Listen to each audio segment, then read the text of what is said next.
percebo a educação à distância na UFSCar como um processo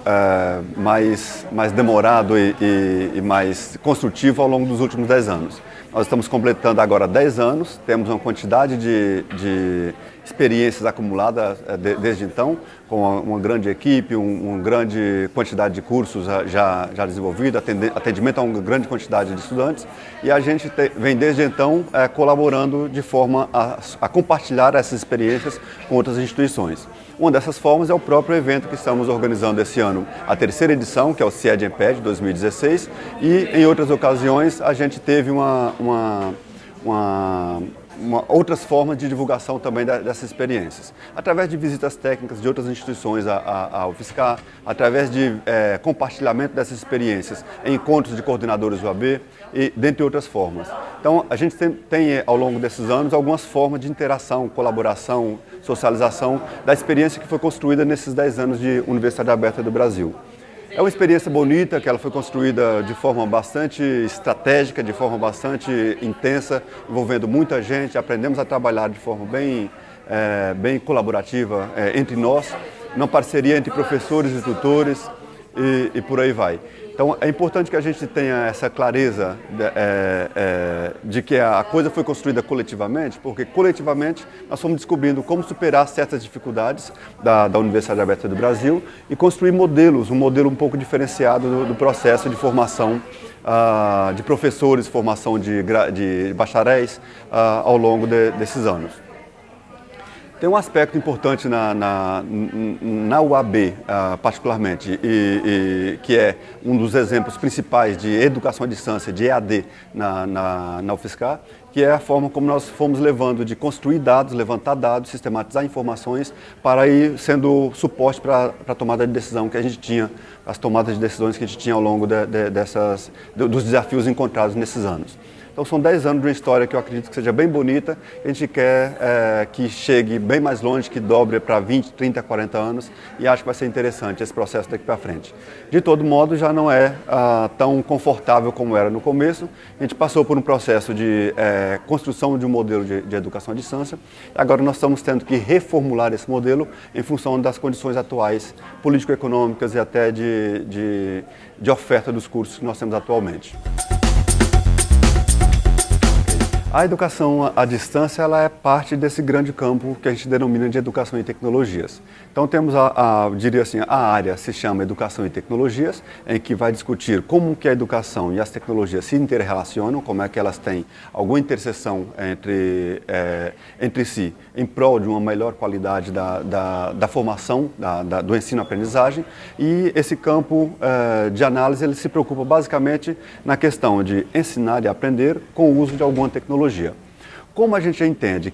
que qualquer educação não é possível senão através de tecnologias, já que a própria linguagem, já que a própria escrita, o próprio quadro verde, o GIS, são tecnologias essenciais, a gente acaba percebendo que temos que entender bem de tecnologias para que a educação seja efetiva e que a gente possa melhorar a sua qualidade paulatinamente à medida que vamos percebendo outras formas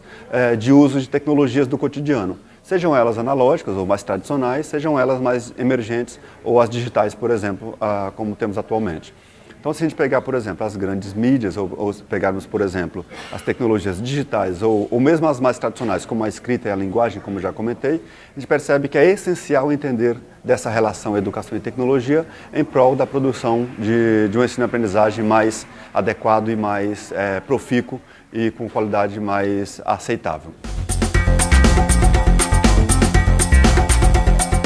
É importante que a gente considere a história de qualquer processo para a gente poder ir aprendendo com o passado. Então nós temos, por exemplo, fases da educação em tecnologias em que a gente percebe que certos termos, certas experiências, elas vão nos ensinando como não fazer. Então a primeira dica que eu daria era fazer uma análise mais macro, mais ao longo de todo o processo, para a gente evitar certos erros que a gente já sabe que por onde não dar certo. Por exemplo, terminologicamente a gente usa certas afirmações que eu considero extremamente inadequadas. Quando a gente diz, por exemplo, que um professor não domina tecnologias, eu estou dizendo que o professor não domina a escrita, não domina o quadro verde, não domina a linguagem, e isso não é correto. Então, se eu disser que o professor domina a escrita, eu estou deixando claro que ele domina tecnologia.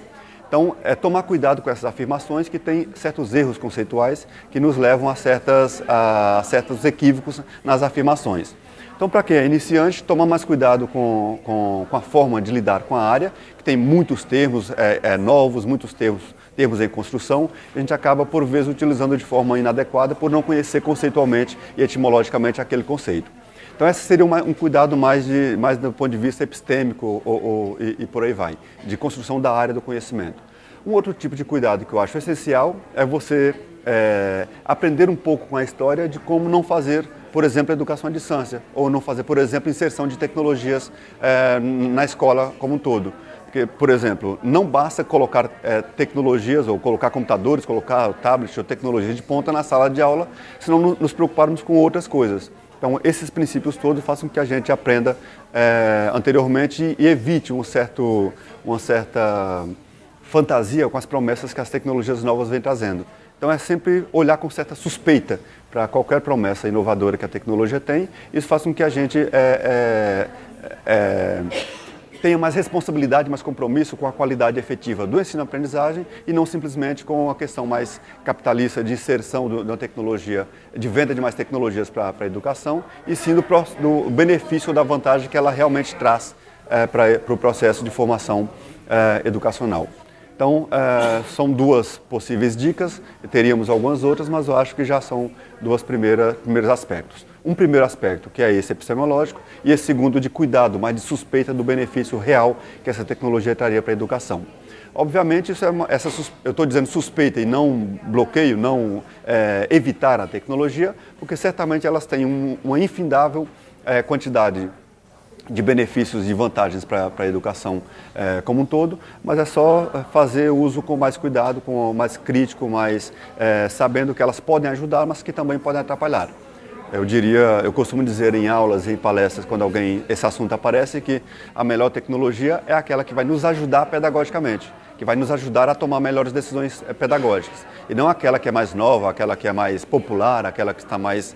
que é a última tecnologia lançada. Se ela ajuda pedagogicamente, se ela ajuda a decisão pedagógica do professor, ela é a mais adequada. E pode ser que essa tecnologia seja a linguagem, seja a escrita, seja o retroprojetor, seja o audiovisual, naquele formato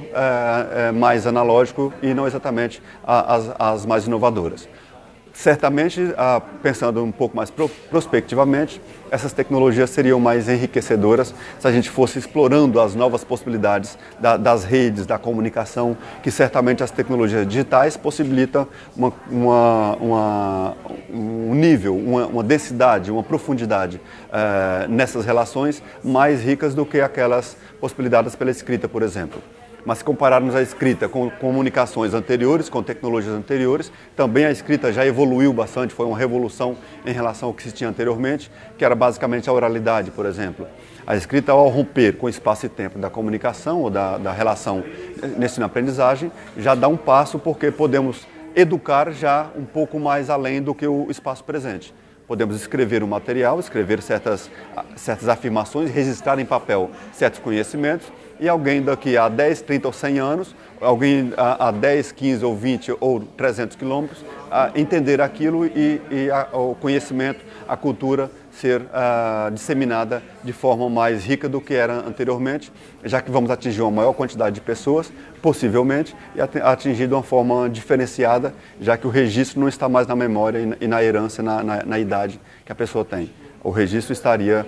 agora em bibliotecas, em outros centros, e que, considerando essa etapa oralidade escrita, comparativamente à etapa de agora, escrita ou tecnologias analógicas versus digital, temos uma outra revolução agora, que é essa revolução de termos tudo mais disponibilizado e em rede, de forma difusa, como é o que a internet e as tecnologias digitais outras possibilitam no processo comunicacional e de ensino-aprendizagem. Daí a riqueza, nessa análise de espaço e tempo, da educação à distância, da educação e tecnologia, aproveitar esses aspectos da relação tecnologias digitais em particular com o processo educacional como a gente tem hoje. E muitas outras coisas poderiam ser ditas, mas acho que isso resume um pouco a ideia da educação à distância, do nosso Grupo Horizonte, do CIED-EMPED, que ao longo desses 10 anos de Grupo Horizonte e essas 3 edições do CIED-EMPED e os 10 anos de Universidade Aberta do Brasil de graduação à distância da UFSCar, a gente vem tentando implementar para ver se enriquece mais a proposta de formação que nós temos presencial ou à distância nessa instituição. Creio que isso tenha dado bom resultado, já que a gente tem conseguido repercussões e reconhecimento interno e externo à instituição em função desses benefícios. Bom, o CIED-EMPED ele nasce com essa preocupação de democratização do conhecimento, de socialização da informação e do processo de trazer mais gente para colaborar, partilhar e discutir temáticas envolvendo educação e tecnologias, e para isso nós tivemos que pensar em algumas questões. Ele nasce já com o princípio de democratizar em termos de forma e conteúdo. Em termos de forma, tem um problema tem uma sugestão, uma estratégia que passa como vou dizer, redimensionamento espaço-temporal. Por exemplo, ele é oferecido de forma virtual e presencial, exatamente para atender mais gente em termos de espacial, ou seja, ao trabalhar com a etapa virtual, nós temos como trabalhar com pessoas de todo o Brasil e também em momentos diferentes. Então, por ser um ambiente assíncrono, a gente pode atingir pessoas que não podem, no mesmo instante, estar no mesmo local que o palestrante, por exemplo. Então, ele pode fazer uma pergunta agora e só daqui 1, 2, 3 dias o palestrante responder ou o apresentador de trabalho responder. Então, nesse processo de interação, de pensar a estratégia de formação, de forma assíncrona, o evento acaba contribuindo para disseminar o conhecimento, para democratizar o conhecimento, a informação científica, que em eventos tradicionais ele acaba ficando restrito ao ambiente acadêmico local da universidade onde o evento está acontecendo. Então, essa forma como a gente encontrou de ter uma etapa virtual e uma etapa presencial para o evento faz com que a gente atinja mais pessoas, faz com que a gente dê oportunidade a mais gente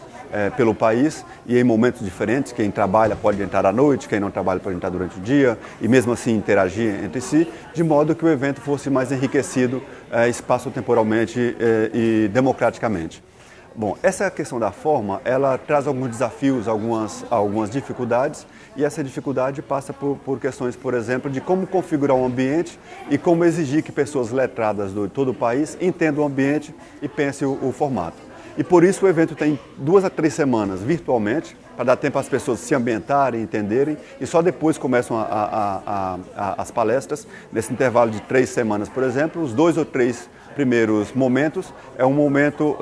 dois ou três primeiros dias para as pessoas poderem se ambientar e entender o processo. A partir do 4º até o 10º dia, temos um conjunto de palestras sendo proferidas, inclusive algumas sendo repetidas durante o dia, durante a noite ou em momentos diferentes, para atingir a mais pessoas que têm tempos e particularidades diferentes. Depois que a gente passa do momento de palestras e durante esse processo todo, temos também apresentações de trabalhos. Nesse ano nós tivemos uma grande quantidade de trabalhos, 430 trabalhos apresentados virtualmente, 40 palestras de palestrantes nesse processo de replicação. Eram 28 palestrantes para 40 palestras. E aí a gente chegou num ponto em que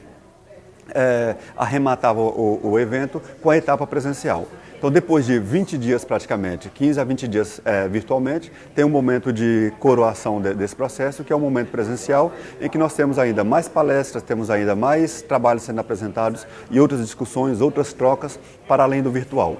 Esse ano nós tivemos condições, e em 2012 também, de ter representantes de todos os estados do país. Então,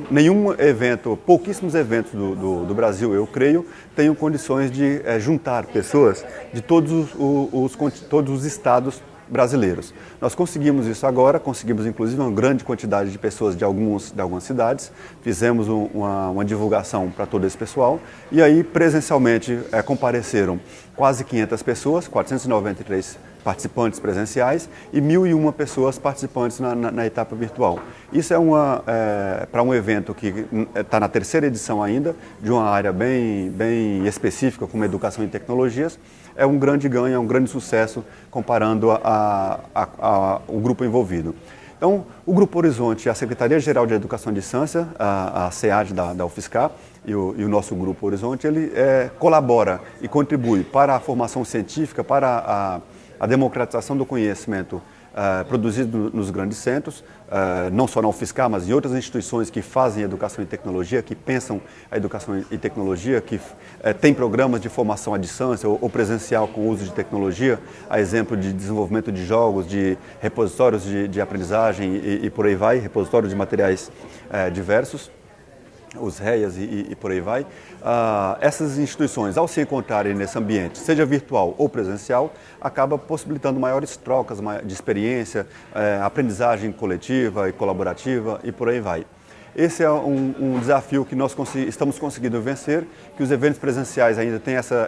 só presenciais, têm essa dificuldade por conta da limitação espacial e temporal mesmo. Só quem pode se deslocar até aquele evento é que pode participar, pode apresentar o trabalho e tudo mais. Então eu recomendo que outras instituições, outros eventos experimentem essa proposta de veiculação científica, no caso dessa reunião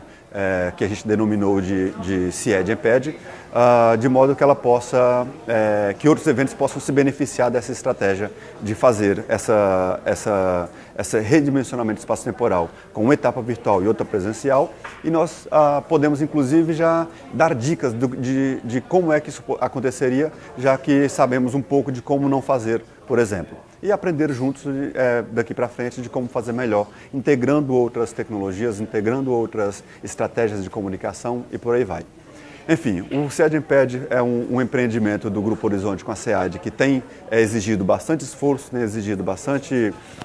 energia de uma grande quantidade de pessoas para submeter trabalho, para avaliar trabalho, preparar ambientes, para mediar salas de apresentação virtual, mediar presencial, conseguir trazer palestrantes do Brasil e do mundo, enfim. É um grande desafio, mas a gente tem tido sucesso a julgar pela repercussão, a julgar pelos elogios que a gente recebe e vamos perceber como foi essa terceira edição a partir da semana que vem, quando a gente recebe os questionários de avaliação que cada participante faz do processo. Em 2012 e em 2014, nas primeiras edições desse CIED-EMPED, que é um evento bienal, nós tivemos uma repercussão bem interessante, já incorporamos agora benefícios e críticas e elogios,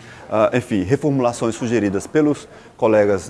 parceiros, participantes, congressistas dos eventos anteriores e queremos, a partir da avaliação que teremos nesse grupo de agora, melhorar para 2018, que certamente será um evento, espero que com o mesmo sucesso que estamos tendo ao longo das 3 edições de agora, particularmente em 2016. Enfim, é um evento diferente do convencional, é um evento que se propõe a ser um evento democratizador do conhecimento em termos de espaço, tempo e econômico, inclusive, já que é um evento com uma inscrição muito baixa, por isso nosso desafio a fazer um evento tão grande com recurso muito pequeno, com recurso muito singelo, e a gente tem conseguido mesmo assim. Eu fico muito feliz, especialmente pela quantidade de pessoas que se envolveu de forma voluntária e colaborando para o processo de sucesso desse evento. Seja desde o comecinho para montar a estrutura toda, até trabalho de secretaria, submissão de trabalho, avaliação de trabalho, equipe de apoio, tudo isso conta muito para o sucesso do evento e a gente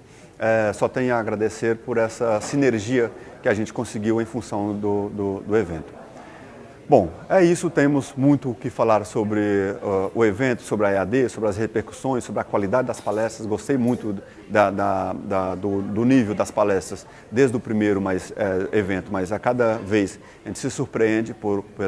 pelas possibilidades de troca de experiência e a gente vai aprendendo juntos tanto o conteúdo do evento, que é esse foco na educação e tecnologia, quanto a forma do evento, que é essa estratégia de atingir mais gente por meios de tecnologias digitais, já que o evento tem isso como formação, como foco do evento e também como meta-formação, que é fazer um evento virtual, fazer um evento sobre tecnologias digitais, utilizando tecnologias digitais. Eu acho que essa é uma boa proposta, uma boa ideia, uma boa estratégia que nós estamos tentando colocar em prática e acho que seria bem enriquecedor outros eventos experimentar essa iniciativa que temos tido aqui em São Carlos, na UFSCar. Que o Grupo Horizonte tem empreendido na parceria com a UFSCar e com o apoio da CAPES, com o apoio da FAPESP, com o apoio do Programa de Pós-Graduação em Educação, do Programa de Pós-Graduação em Ciência, Tecnologia e Sociedade, do Departamento de Educação e de outras instâncias aí do Brasil, da UFSCar e do país como um todo.